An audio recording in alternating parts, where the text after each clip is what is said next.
Governor Keredolu felicitates Muslims on Ramadan fast, urges total spiritual rebirth. Fallout of National Assembly election, Ondo Tribunal receives 9 petitions. UK court finds former Senate Deputy President Ekweremadu wife guilty of organ harvesting. And from the foreign scene, Bank of England increases interest rates.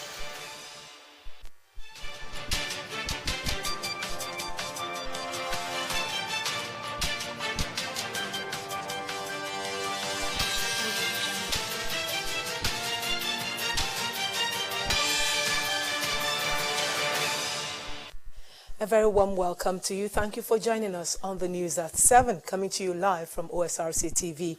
I am Obi Chukwemeka Oti. The governor of Ondo State, Oluwarotimi Akeredolu, has congratulated Muslims in Ondo State on another holy month of Ramadan. The governor, in a statement by the Commissioner for Information and Orientation, Bamidele Ademola Lateju, said it is another opportunity for all Muslims to purify their hearts, minds, and devote themselves to self-sacrifice by foregoing their basic needs for food and drink, seeking forgiveness for their transgressions, and dedicating their lives to Allah. Governor Akeredolu urged Muslims to use the month of purification and devotion to strengthen their commitment to the service of Allah and humanity, and pray that all acts of worship will be accepted and rewarded. Similarly, the President-elect Bola Tinubu has urged Muslims to emulate Prophet Muhammad's example of humility, forgiveness, and service to others. He also charged them to be imbued with the spirit of sacrifice, self-discipline, goodwill, justice, tolerance, mercy, compassion, and generosity that lie at the heart of Islam.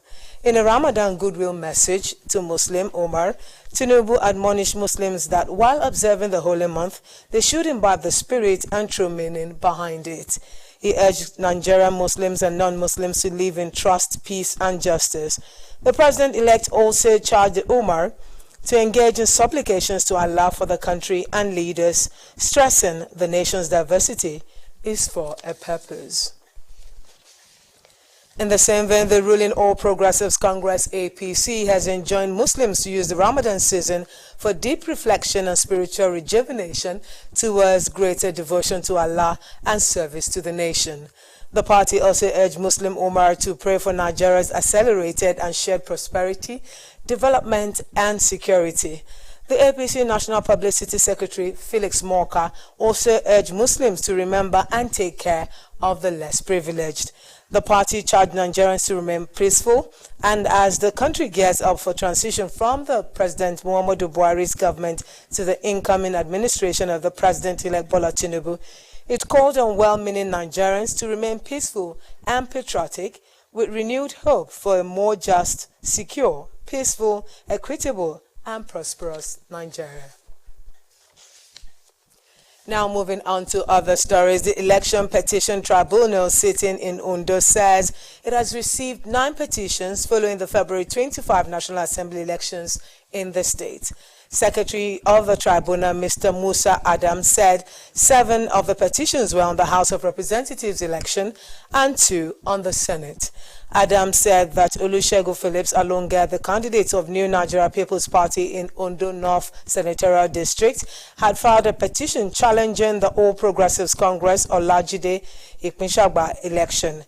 On the part of the Labour Party's candidate for Ondo Central, Mr. Morunfoluwa Bademose, Adam said a petition had been filed against the election of Mr. Adeniyi Adegbomire of the APC. Other petitions, he said, include those challenging the elections in Akoko Southeast, Akoko Southwest, Eseldo, Ilaje, Okitipupa Irele, and Ondo East, Ondo West federal constituencies. According to him, other federal constituencies include Akure South, Akure North, Akure Southeast, Akoko Southeast, Akoko Southwest, and Akoko Northeast, Akoko Northwest. According to him, the tribunal was already expecting petitions on the outcome of the House of Assembly election. He noted that aggrieved candidates had 21 days from the announcement of election results to file a petition before the tribunal. Reform officers of the Ondo State Improvement Program, Osrc, must ensure transformational change across board by preferring solutions to pressing issues as their various ministries, departments and agencies. The head of service, Kayode Ogundele, gave the charge at the 12th interactive session with the change ambassadors in Akure, Ondo State capital. Our reporter, Joy Pius, has details. It is the 12th quarterly meeting of Ondo State Improvement Service Program, Osrc, and the first interactive session of the Head of Service with the Change Ambassadors in the first quarter of year 2023. In his welcome address, the Administrative Secretary, Reform Office, Mr. Adewale Omomewu, while stating the importance of the quarterly reform meeting, acknowledged the continued support of the head of service, which has yielded positive results, charging the change ambassadors to be active in the delivery of their mandates. We are going to have cold and warm visit to use change ambassadors in your different MDs so as to ascertain your level of compliance with the Osrc systems, and how well you have been very, very creative, how well you have been tackling problems and challenges in your different offices. But I want to assure you too that after doing that, we are going to work with you and we'll work for you. The head of service, Mr. Kayode Ogundele, commended the officers and called for more effective participation of the change ambassadors towards bringing better results to the various ministries, departments and agencies they belong. I'm saying to you that the reward of a reformed system is boundless, but the implementers are few. Ladies and gentlemen, the Ondo State workforce is in its thousands, and it is the duty of those of us, the few here in this hall, to effect transformational changes across its length and breadth. Therefore, our gospel of positive change must take the model of discipleship if we must reach everyone. The pioneer permanent secretary of the Reform Office, who is also the current Director General Ondo State Pension Commission, Mr. Gbenga Akingbasote, took the officers on a lecture titled Achieving Efficient and Effective Productivity in the Public Service Through Institutional Reforms, Manpower Planning and Development, as well as interactive session on performance appraisal. Public sector institutional reform attempts to change institutions and the way they function. If we cannot show that what we are doing is effective, is efficient, then somebody can just come one day and say, okay, I don't need these people again. I don't need this sector again. It's already happening, isn't it? For the change ambassadors, it is another avenue to be equipped with more knowledge needed to help them perform effectively at their various MDAs. Joy Pius, Osrc News. As part of efforts to boost performance, the Local Government Service Commission has organized a training for Director of Finance and Supplies, accountants, auditors, cashier and rate officers. We'll bring you details of that story and more in a moment. Please stay with us. Every day, life presents hopes, dreams, and challenges. Challenges that can become successes with a little help. Because a little help can empower you to go from despair to celebration. A little help can keep you going until the race is won.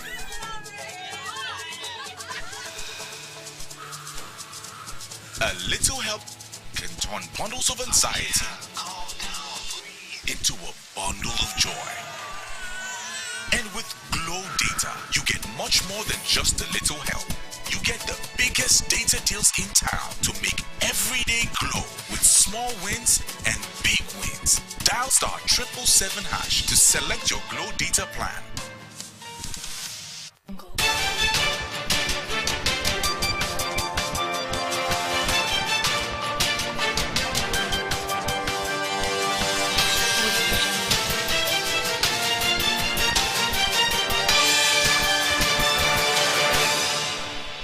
Thank you for rejoining us. You can watch us live on our website, www.osrc.ng, or follow us on our Facebook page, OSRC TV, and on YouTube you can subscribe to our channel, OSRC TV Undo. Now to the rest of the news. As part of efforts to boost performance, the Local Government Service Commission has organized a training for Director Finance and Supplies, accountants, auditors, cashier and rate officers. At the two-day capacity workshop, the chairman of the commission, Mr. Femi Idris, said the training is positioned to help government achieve more in areas of resource management and control. OSRC Zaid Aribisala has more.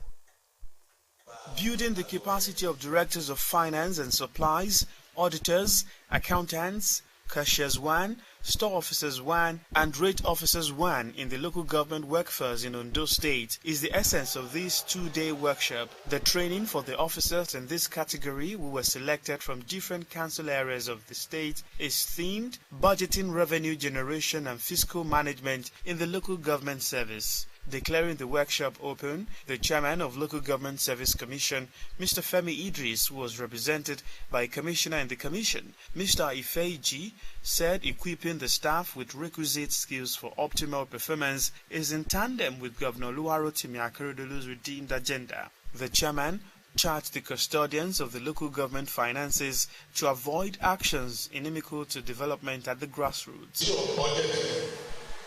Revenue generation, fiscal management plays a vital role in determining growth and GDP of any economic system, both the local, state, and the national level. Audience of government revenue, the onus is on you to remit the accrued revenue from the masses to the government account for developmental purposes. The permanent secretary in the Local Government Service Commission, Mrs. Adenike Ogunshola, described the training as one which will facilitate the emplacement of best practices in the service. We'll be better informed. We'll be developed in our minds. We'll be taught better ways of doing things that will bring out good results. And the local government will be better for it. How much is local government generating? Resource persons, including a chartered accountant, Mr. Adedeji Adejuwon, lectured the officers on budgeting, fiscal management, and fiscal architecture. In making any budget proposal, you must consider the people, because the focus of every budget is for the people. And also, you must also look at the various sources of revenue within the local government, and not only depending on the federal allocation or the state transfers to them, but they look at their local peculiarities and enable them to make a proper budget for the implementation and for the betterment of the citizenry and the grassroots. They are the people that are supposed to manage the fiscal operation of the local government. So they are expected, the law empowers them to do certain things, and they are expected to give their best in implementing those financial activities of the local government. Participants pledged to replicate the knowledge gathered at the training in the discharge of their duties.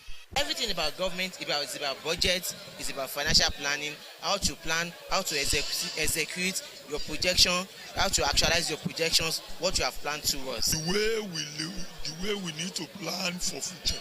With continued attention to the third tier of government and drivers of government policies, it is expected that the yearnings of the people will be prioritized while service delivery is enhanced. Sahid Aribisala, OSRC News. Today is World Meteorological Day.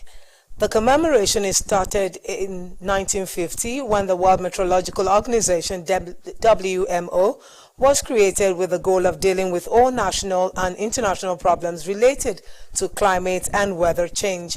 Speaking on the theme for this year, the future of weather, climate and water across generations, the president of Nigeria Society of Meteorology, Professor Debo Adeyewa, said the change in climate is a task for the world to take more action. Professor Adeyewa, who is also the director of West Africa Science Service Center for Climate Change and Adapted Land Use, who noted that Nigeria, like many other African and developing countries, are most affected, urged government across board to cut carbon emissions. The Futa Don said Nigeria must accelerate towards green hydrogen. A loaded tanker has fallen in the Sabo area of Ondo town. It was gathered that the tanker fell while trying to negotiate a bend. Though the tanker has not spilled its fuel content, men of firefighters prevented residents from siphoning the product. According to the chief fire officer, Mr. Ararogba Busayo, men of the fire service were also on ground to prevent fire outbreak and adopting counterflow in order to ensure traffic movement and safety of motorists and road users. As at the time of filing this report, another tanker has been brought to offload the content.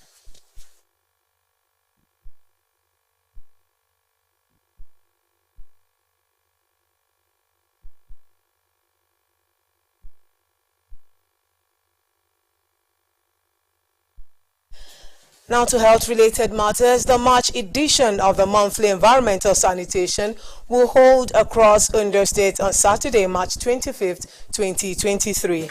A step member, the General Manager of the Ondo State Waste Management Authority, Mr. Adefola Omowole, said, in line with directives, there will not be restriction of movement to enable parents and students of Olusegun Agagu University of Science and Technology, Osrc Okitipupa, to participate in the maiden convocation of the university.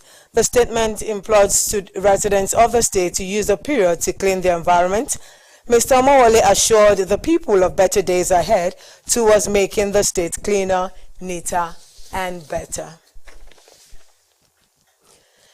Staying with health matters, President Muhammadu Buhari has approved the redesignation of the State House Clinic back to a medical center.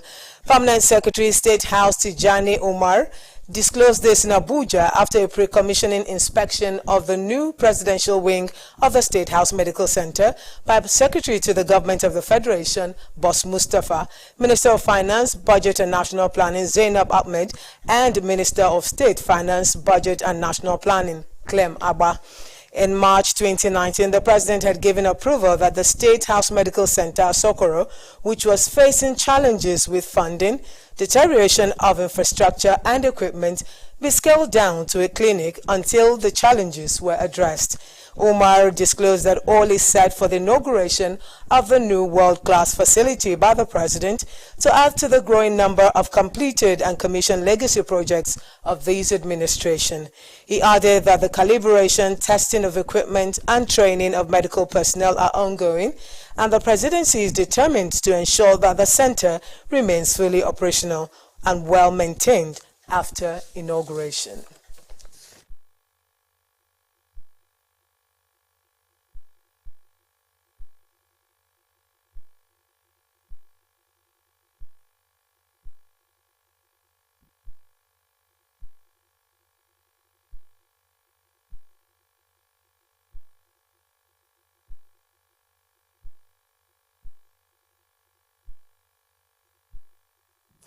We now take the story, and today being World Meteorological Day, the commemoration started in 1950 when the World Meteorological Organization, WMO, was created with the goal of dealing with all national and international problems related to climate and weather change.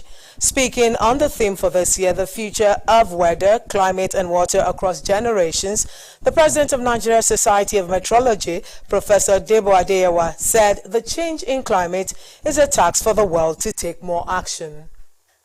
So Nigeria falls into that belt of the world where all the impacts of the change in climate is affecting us. You know how it works? It's quite simple. Over there in the Western world, or over there in the Arctic region, I did my research in the Arctic when I was doing my PhD, you'll find that there's something we call the glaciers. The glaciers are not melting, and when they are melting, the effects are felt as close by as Calabar or Lagos. Because when the ice packs, which for millions of years have been there, when they melt, the sea rise occurs, and you find that all the claiming back of the of water from the ocean can become nullified. And some of us also, some of the coastal areas, will go into the business of tourism.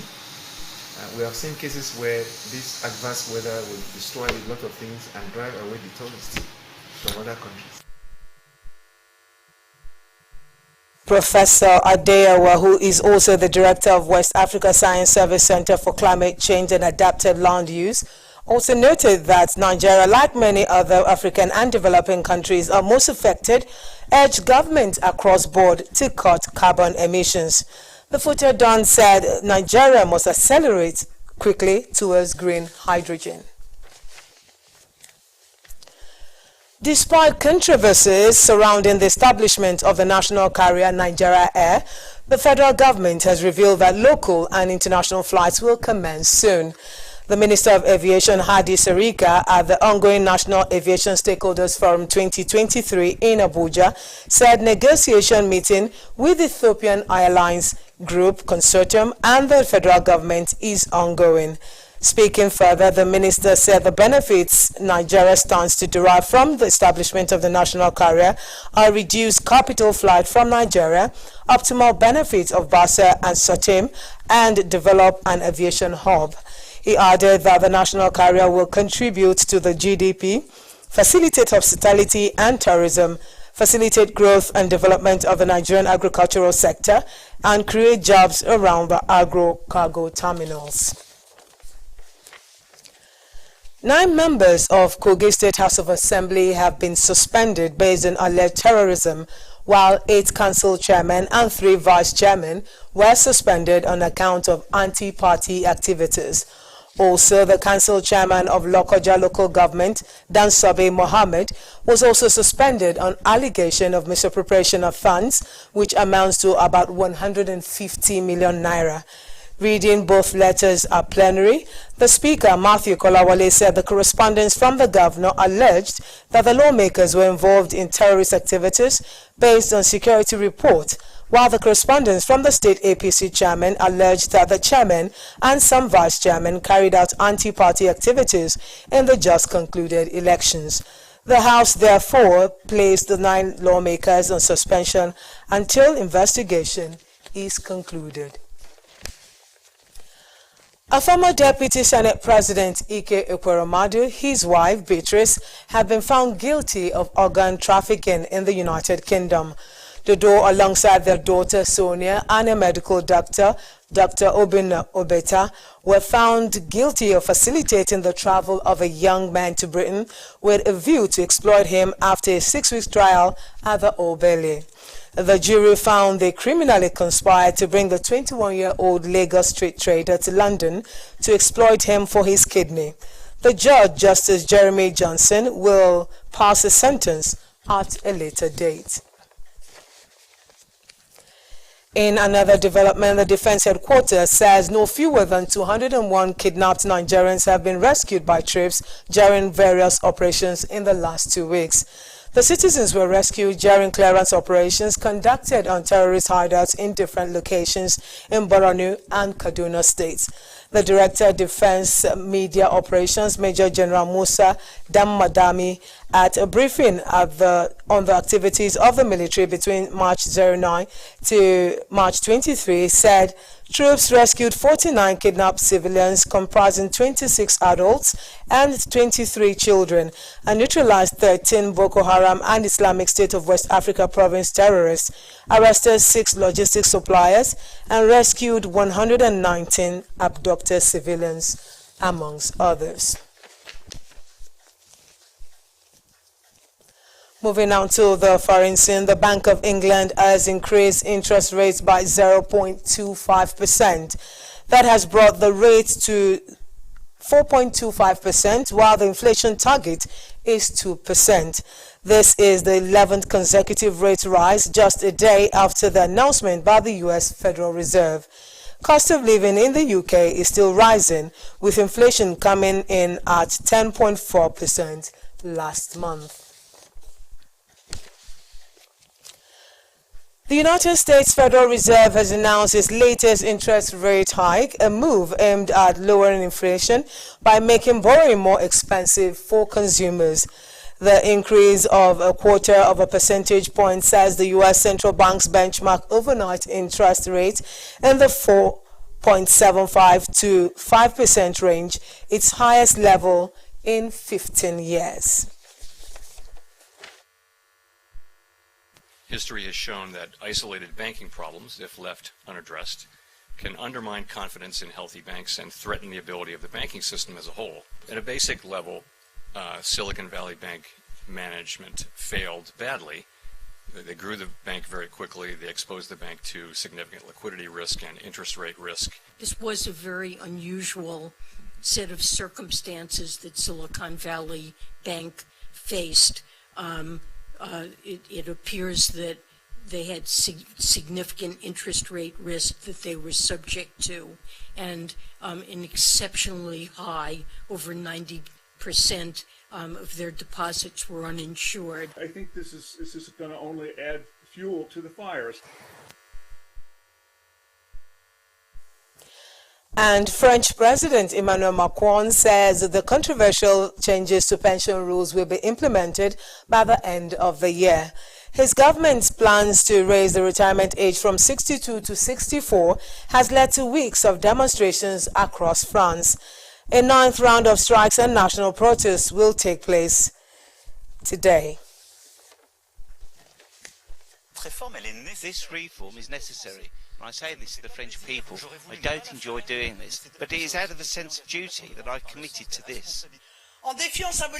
By symbolically defying France's working class, Mr. Macron has highlighted his contempt for a part of the population, contempt that was the hallmark of his pensions bill. The government is acting as if nothing is happening on the streets, and that as if having millions of people protesting peacefully doesn't mean anything and doesn't change anything. It's not just an education issue, it's all public services which are being really destroyed by these neoliberal policies today. So this rage has stacked up, and now people are claiming the streets because there's no other way to be heard today. That's it at the news at 7. But before we go, let's take another look at the major stories. We told you that Ondo State Governor Oluwarotimi Akeredolu has congratulated Muslims on this year's Ramadan fast, urging total spiritual rebirth. Ondo Tribunal has received 9 petitions arising from the just concluded National Assembly elections. He also heard that a United Kingdom court had found former Senate Deputy President Ekwere Madu, wife and doctor guilty of organ harvesting. And from the foreign scene, we informed you that the Bank of England has increased interest rate by 0.25 basis points. And that's the news tonight. Thank you for being a part of it. Good evening.